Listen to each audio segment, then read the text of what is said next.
Hello and welcome to the Global Church Project. I'm Graham Hill. Paul Msiza of South Africa was installed as the President of the Baptist World Alliance in 2015. Paul is the first African to hold the office since William Tolbert of Liberia served as the President from 1965 to 1970.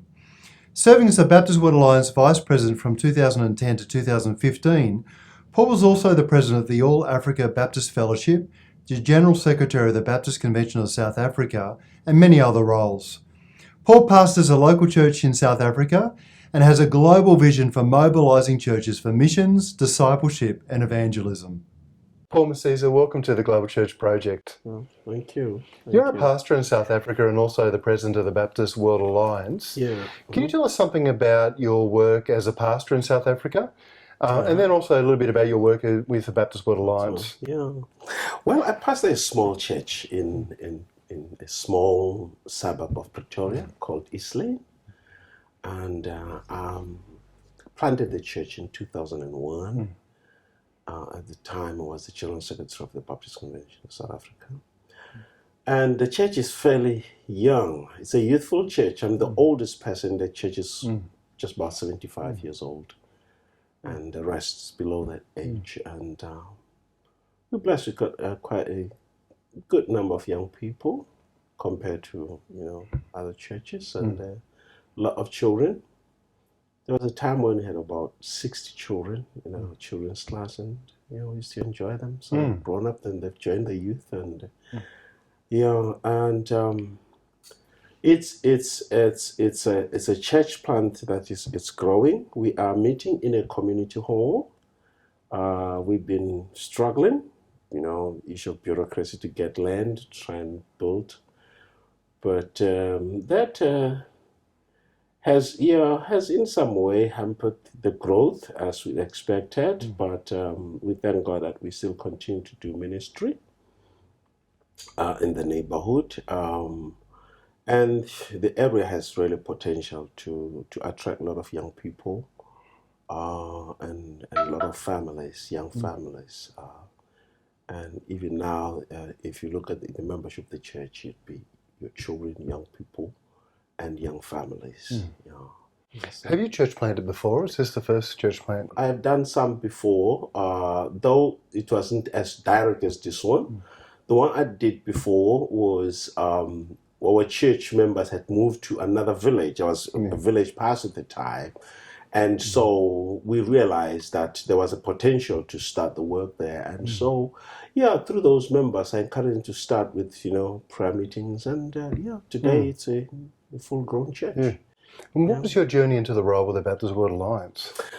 Well, I was introduced to the Baptist World Alliance when I was serving as the principal of our Bible college in Soweto. And I attended one of the meetings, and at the time, our convention was just, in trying to find its footing, because, we're a young convention. We're celebrating 30 years this year. And so as they were looking at people to give papers and all that, and so I was assigned just to give a paper. For me, that exposure to the World Alliance was amazing. To come out of the South Africa that was very oppressive and a very difficult country, but also the church that was not, in general, that was not having a holistic message, even addressing the issues on oppression. When I met the Baptist World Alliance, it really brought huge comfort, encouragement in my life to realize that, we have Baptists in the world who really understand issues that we face with and who speak what we're trying to wrestle with about the gospel being holistic, not only as a vehicle for people to go to heaven, but to address their daily issues. And that for me was just a great revelation, and I love the World Alliance since that time today. Can you tell us something about the Baptist World Alliance? How many countries it's in, and Not everyone necessarily knows much about it. Yeah. Yeah, the Baptist World Alliance it's in 124 countries, about 232 conventions, and 100 is almost about 177,000 churches over the world, and well, the estimation of membership is almost over 42 million. But that's a very conservative number too. We try not to make sure that we stay within what is practical. Yeah, that's true. Yes, Better to underestimate. That's right. That's right. And it's exciting to know that the big up. In this 124 churches, according to our latest stats, that almost 21 countries are in the Asia Pacific region where we are today. And so the World Alliance is growing. Every year we receive new members, and that's something that's very encouraging. To see that people still see the importance of this World Commission, this World Family, this World Network. Do you travel a lot with this role? Oh yes, it requires traveling. Actually, it's one of the requirement. If you're going to stand in to become president, you must be prepared to travel extensively and travel to places that are very difficult. Yeah. Yes, and so How do you balance that with your pastoral work? Well, when I knew that my name was up, I started to prepare my church to let them know that I'm going to be available as I used to be. However, because this is a church that I planted while I was the general secretary of the convention, the church has kind of been used to the fact that I'm in some weeks I'm out. Yeah. And so this time, yes, it is heavy on them, but I have lay preachers. Yeah. My dear wife is one of the preachers, and I have other lay preachers who help with the work. And so, What's been most surprising for you in your work with the Baptist World Alliance? I would say really is the love, the support, and how much people appreciate the Baptist World Alliance. You don't realize this until you are in a position like this one, where you meet members and you see how people value the Baptist World Alliance and how people really want to see the World Alliance going on. And for me, that was, well, because you hear people talk about denominations are dying, world bodies are no more relevant, but that's not true. It's a great surprise that people in the Baptist World family, they love the World Alliance. They really support, the leadership. Coming from an African context, coming from a small convention, small church, you have those anxiety when you say, but will people really take me serious? But I can tell you, the support that I've received from the World family has been phenomenal, has been amazing. It has actually been so encouraging. I'm thankful to God for God's people who really embrace leadership together with Neville, and that's been wonderful. Yes. When you travel around and you meet different churches and things, where do you see some examples of innovation and creativity happening in some of our Baptist churches and conventions? And maybe what are some examples of that you see? Yeah. One exciting story is about when I visited the German Baptist Union 2 years ago or a year ago. The crisis of refugees in Europe. The Baptist Union of Germany has really, and I know that they are not the only one. I had that, many unions in Europe. They have opened their doors. They have put on programs. I attended one of the programs, which is organized by this Baptist Union Church, very small church in Castle. They had availed their church building to the refugees, irrespective of what their religious background is, to come in and have a fellowship and to talk about their challenges. And that openness, for me, that was very creative, because end of the day, when the session comes to an end, they ended with prayer. And I was asked to pray, prayer, Christian prayer, uncompromised with all these people. But for me, that was one way of being very innovative, applying Matthew 25, opening the doors. When I was homeless, you welcomed me. And I said, my goodness, I wish churches could be, sometimes we got start with traditional ways of we want to, go do open up. But you could just do something as simple as that. And for me, that was a very challenging, innovative way of just making use of your church building to do passive evangelism, if you want to say so, but very serious in mission. And that was wonderful. Also, what I had seen, which for me was relating to the reaching out to people in stressful conditions, was when the churches in Europe, as I visited, see how they have welcomed groups of people who already come from, certain church background, some and allow them to use the church facilities and to feel that they are being welcomed as Christians.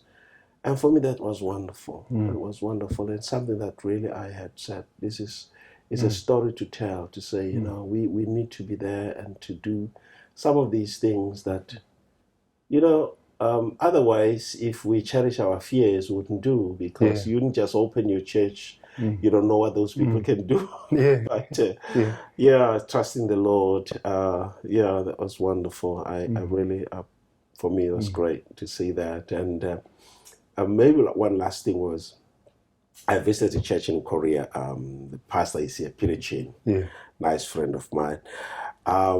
He showed me one of his church sites. He's got different church places where they hold their service. One of them is in the mall, right in the mall, and they just bought half of the mall building. And as people going to shop, they pass by the church door. That for me was just something, And people going to do shopping, to go and do their groceries, they just pass by the door of the church. And the next thing, of course, they find themselves in the church. And for me, that was one innovative way, really, of being a church right at the doorstep of people. And when I went into that church, and I found that they really have worked out a system that it's not aggressive, but that is very effective in reaching out to people. And when I asked him, he said, they on Wednesday, they have kind of like tea for all the ladies who are at home, who are taking care of their children, because they would have rather gone to a coffee to have tea. But here's a church that has a tea, and then they come in there just to have tea, and this is a way to reach out to them. And these are the ways that I find in a modern world the church needs to think about. Good. Have you had a chance to go to Lebanon at all in your travels? No. I just heard some great stories about how the Lebanese Baptists are welcoming in refugees from all over the region. Yeah. So something, I don't know what the statistics are, but something like half of the population of Lebanon now are refugees, and many of them Muslim background. But the Lebanese Baptists, I was just reminded of it when you told me the story of Germany. The Lebanese Baptists have been crucial in welcoming refugees from throughout the region. It's quite a good story. It is. Tony Perk, the General Secretary of the European Baptist Federation, shared this story with me, and he actually with pictures and showed me about what's happening in Lebanon, and that they are having people coming to Christ in such a phenomenal way. And all what they do was that they have opened themselves up to this, and he said, most of the people are turning to the Lord. It's not because they've had the preaching, but because they've seen the openness and they love, and they've gone to their church because they realize those people love them, and therefore God is touching their lives. And this is wonderful. And what's your dream or your hope for the Baptist World Alliance? Really, and this is my desire, my cry, my prayer before the Lord, is that the Baptist World Alliance needs to grow to the point of being noticed, being a world voice that will speak with so much impact. Let me just do this comparison. I'm envious when the way the world treats the Pope. I'm looking to the days where the world will respect Baptists as they do to the Pope. That when we speak,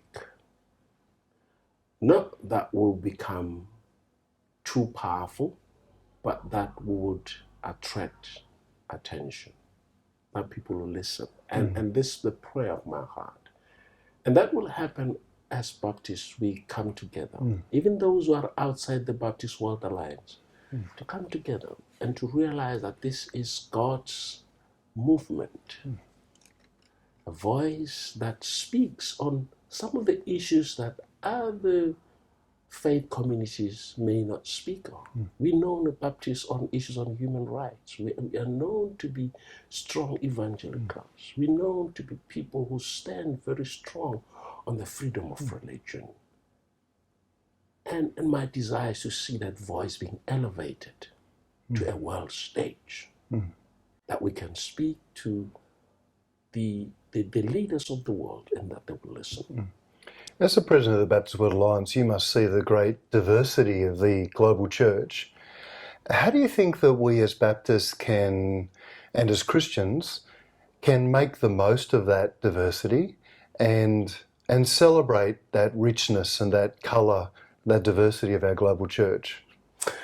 Yeah, one main challenge, which actually I'm happy that in the 2 years I've worked with Neville, we've been very conscious of one thing, that the Baptist Alliance, in its leadership, in its commissions, it should reflect our diversity.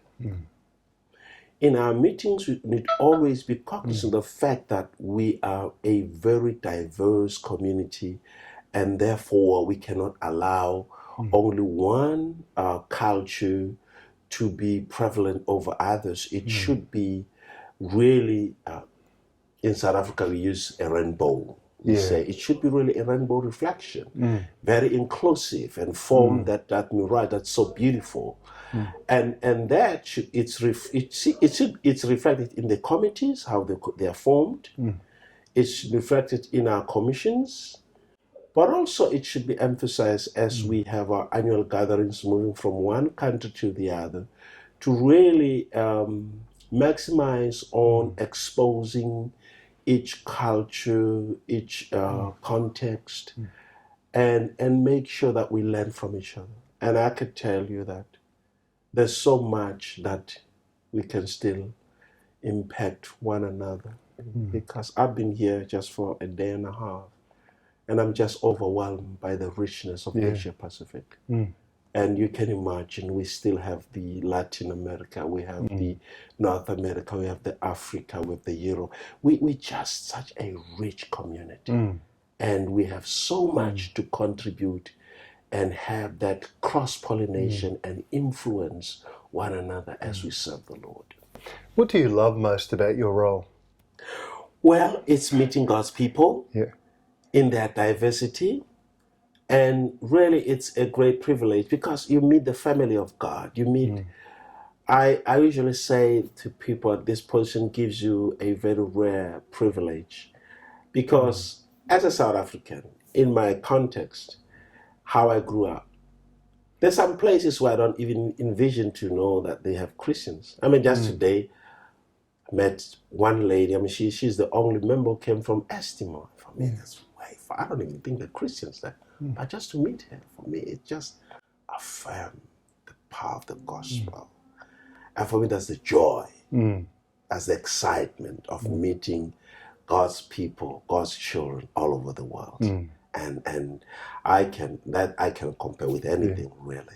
It is a great privilege. Paul Msiza, thank you for joining us at the Global Church Project. Thank you.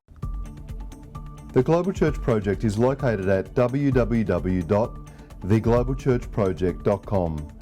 On our website, you'll find a wide range of interviews and resources for colleges, universities, and churches.